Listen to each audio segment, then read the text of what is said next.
Thank you for watching. I'm John Razimus.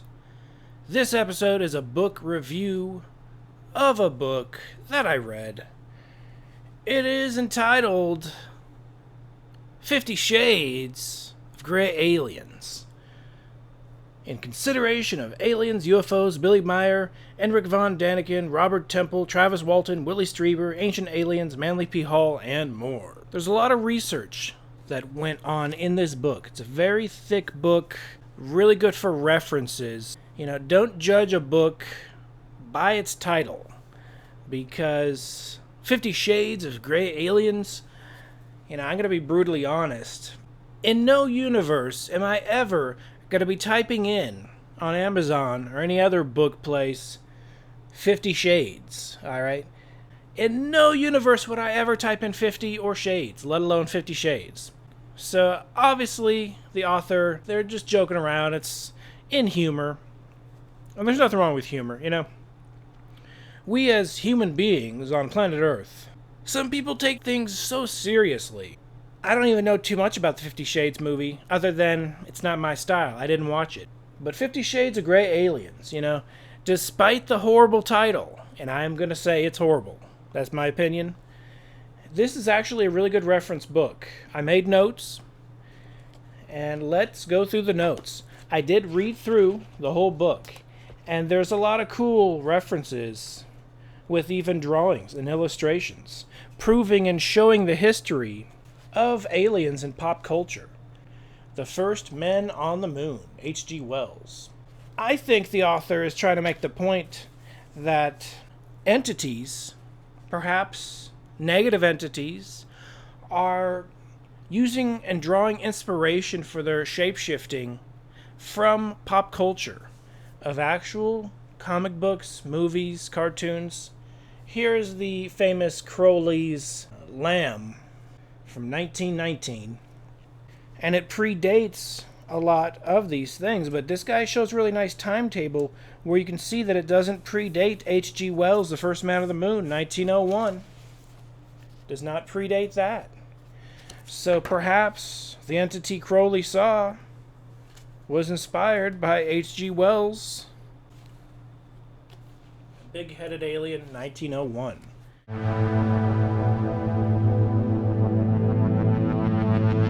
So he talks about Whitley Strieber. On page 321, Whitley Strieber's initial discernment of the experience was accurate as he wrote about in his book Transformations. Page 44 to 45, 172 and 181.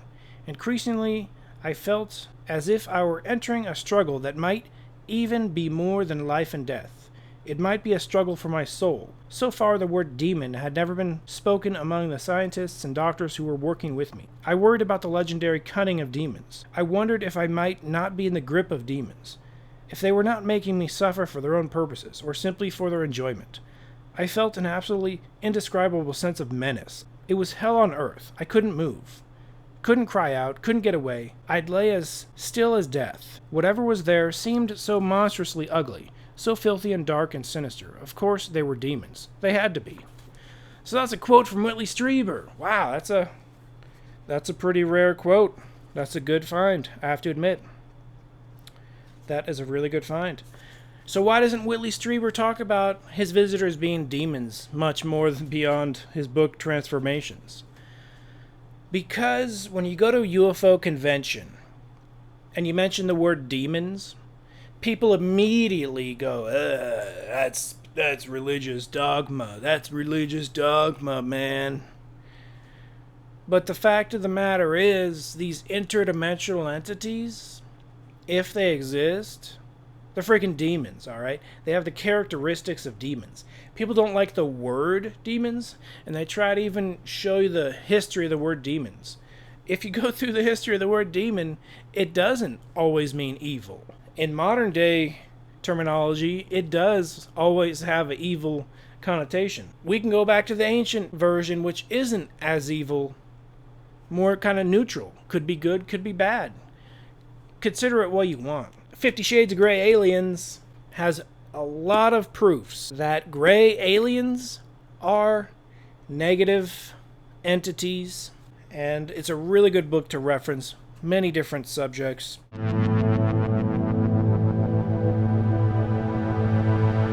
So here is a question posed to Billy Meier, answered through Michael Horn, Billy Meier's official spokesperson.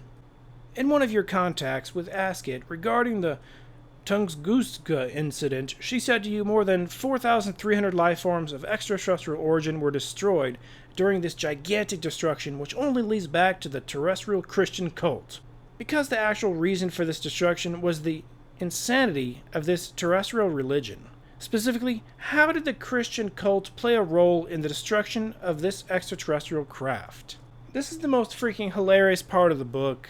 It sounds exactly like a South Park episode.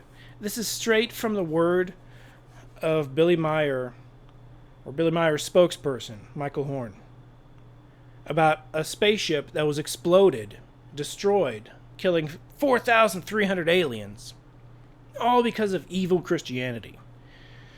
If this isn't the dumbest example of why Christianity is bad, it's hilarious. This is the answer. About 1,160 years ago, 3 races of extraterrestrials from faraway galaxies of this universe came to Earth. They got in contact with terrestrial priests and studied our religions. After several years of study, they decided to teach their peoples according to the Christian tradition. A deadly mistake. Within 11 years, the long peaceful time was ended and war broke out between families and nations, etc.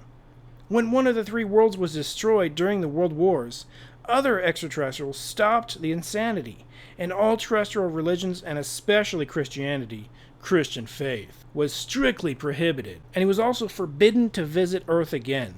And should a ship get lost on Earth and would not be able to get off again, the ship and its crew should eliminate themselves. This occurred about 1,000 years after the first visit on Earth, when a ship had to land in Russia due to a severe technical damage. Let me guess, what is that, Chernobyl? You gotta understand, this Billy Meier guy concocts history that never happened. This is hilariously fake history. Wow, it's as bad as it gets. The ship was able to rise only a few hundred meters above ground, and because within the ship a terrestrial epidemic had started, it was decided to eliminate the ship in a huge atomic explosion a few hundred meters above ground. What do you know? Chernobyl was extraterrestrials killing themselves because Christianity is too evil. We'd rather just hit the detonation button than join your Earth cult. Speaking of cults, stay away from UFO cults, such as Billy Meier's UFO cult, is my advice. Billy Meier is a very charismatic individual. Here's one example of his extreme ambassadorship over the entire planet. The embodiment of the peaceful Palladians. On page 233, Billy Meier said the following. Jitchi, I advise you to talk to Ask It somewhat more politely, otherwise I'll punch you in the nose. So Billy Meier kind of has a temper. He has a little couple of demons hiding behind that false doctrine that he's pushing. I have no desire to punch anyone in the nose, but Billy Meier really hates Christianity, and I'll tell you why. It's from his perspective of competition. The author of 50 Shades of Grey Aliens, who happens to be named Ken Ammi. So Ken Ammi says that if you look at Billy Meier's history, you can see he did study mysticism and the occult in India. Before Billy Meier hoaxed flying saucers, he hoaxed glowing crosses in the sky. And he kind of formulated him being the reincarnation of Jesus. And this book does touch upon that. But he doesn't call himself Jesus. He prefers Jamanuel, of all weird things. But when I was talking about Meier changing names, Meier has an affinity for Judas Iscariot, of all people. The one apostle of Jesus that betrayed Jesus. So he claims to be in the reincarnation of Jesus, yet his favorite apostle is Judas Iscariot. That's a huge red flag right there. Even if you don't believe in any of that religious stuff, someone who claims to be a reincarnation of Jesus loves Judas Iscariot and says, no, no, no, no. Judas Iscariot was a good guy. The bad guy? And this is where he changes the name, and it's almost comedic how bad it is. How bad the name change is almost comedic. Billy Meier said Judas Iscariot is innocent, and Judas Iscariot is the guilty one. He removes a couple letters off of Judas Iscariot's name, and it's a repeating theme you see with Billy Meier. He'll take a couple letters off of something, claim it's something new when it's not. The author is really dead set on his opinions, and I have to admit I'm not exactly of the opinion of the author, but I get the gist, and I do go along with a lot of what the author talks about. But just one example where I will disagree is he makes reference Billy Meier is kind of like Buddha. First of all, I see Buddha as an enlightened individual. I see Buddha as someone that meditated, went up into the different Bardo realms, or at least saw the different Bardo realms, according to the mythology of the Buddha. Now, I personally believe Buddha existed. I think he was probably a really good guy, probably ascended, probably enlightened, probably pretty smart, pretty bright individual. I see Buddha as a positive image, not negative. But the author talks about how deceitful and deceptive Meier is, and then he references him to the Buddha. The Buddha didn't write anything down. The Buddha didn't hoax any UFOs. The Buddha didn't form a cult, as far as I know. I'm sure people followed him, but it was a different situation. Billy Meier, on the other hand, is a very deceptive person. He hoaxes 24/7, and we have the photographs and the faked photographs to prove it. But he proves pretty clearly that Billy Meier isn't what he says he is.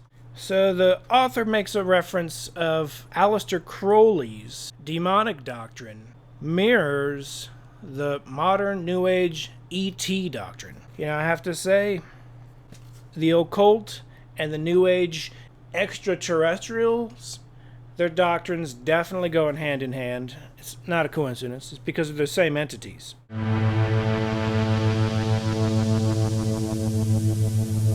Fact, fraud, or fiction?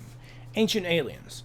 And he talks about Von Daniken, one of the main people behind the entire Ancient Aliens show. So this is someone talking to Van Daniken, the guy who's part of Ancient Aliens. So you're saying the text is letter perfect when it describes the so-called spaceship, but completely inaccurate when it records what the pilot had to say.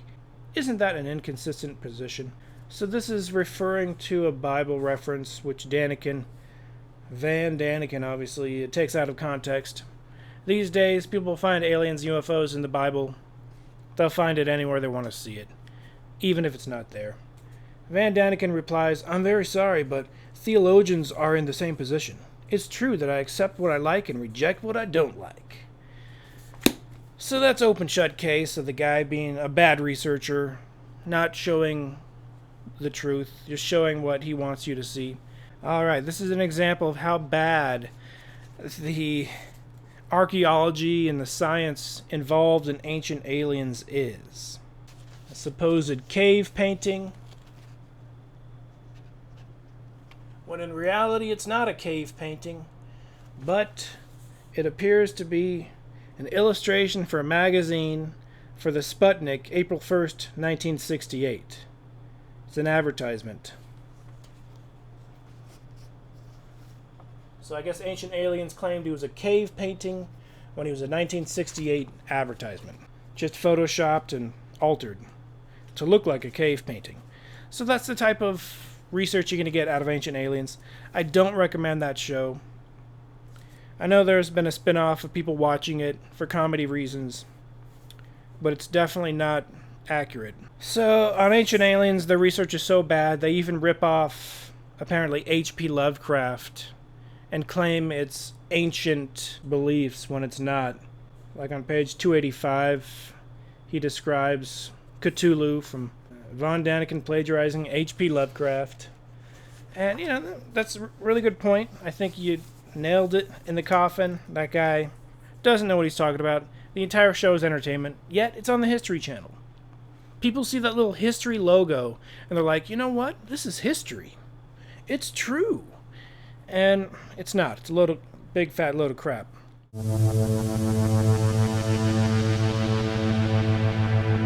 Manly P. Hall.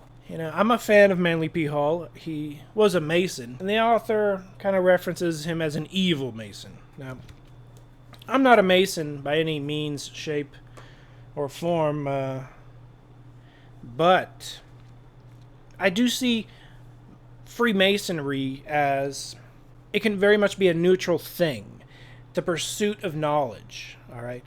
I would say 99, maybe these days it's 90 or 80%.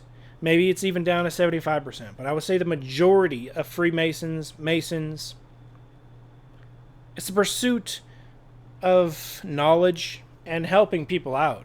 It's a fraternity of brotherhood and sisterhood on the female side of it. I'm not a member, though, so you want to throw negative stuff about it, it's not going to faze me. But Manly P. Hall, he doesn't know everything, all right? He built up a great legacy. He has a great library. I visited it. It's very awesome. I want to go back. He did know a lot about the secrets of the esoteric world, the secrets of the occult, and he liked to focus on the positive, the good things. Manly P. Hall was anti-Crowley. This author is anti-Crowley. But this author kind of throws Manly P. Hall in the realm of he doesn't know what he's talking about. It's true, Manly P. Hall didn't have much of an opinion when it came to any spiritual aspect of flying saucers or UFOs. Because he lived way back in the day. Roswell was still a pretty fresh news story when Manly P. Hall was still alive. So he gave a lecture on it without talking about his firsthand witness of a flying saucer or some such thing. But Manly P. Hall, he's written so many books, and if you just get to pinpoint one lecture, perhaps he was inaccurate in his guesses in that one lecture. I'll give you that. Manly P. Hall gave many lectures. He had his own lecture hall, and so it got to the point where a lot of people followed him and paid attention. And so he would just talk about anything. If I went up and talked about UFOs, I would talk about the spiritual aspect. Manly P. Hall talked about the physical aspect, how they're probably physical military craft. He didn't have much opinion. He didn't know much about UFOs. It was an unknown subject back then. It's still unknown today.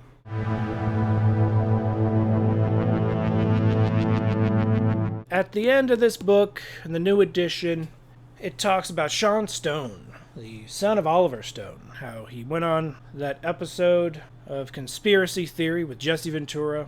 They went to the Skinwalker Ranch, the ranch where George Lucas, he got the inspiration for Luke Skywalker from the Skinwalker Ranch, which has a history of Native American shape-shifting mythology in its history.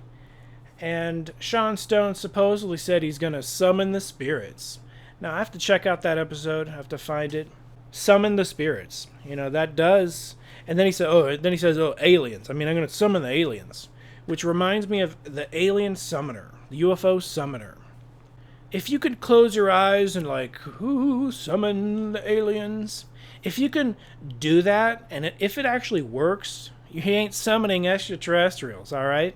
Extraterrestrials, they don't come to occult rituals, even if it's on the fly, made up ones. But spirits do. Whether you think spirits exist or not, interdimensional entities can show up. But actual physical extraterrestrials showing up when Sean Stone summons them doing a ritual, there seems to be a huge taboo in connecting aliens with demons. This book does a good job connecting the two. It's a really good reference, despite the name 50 Shades of Grey Aliens. I thank you for watching. This has been John Razimus. More episodes coming soon. I'm still going to do many episodes, the ones I promised. They're all coming soon. I thank you for watching. Be seen.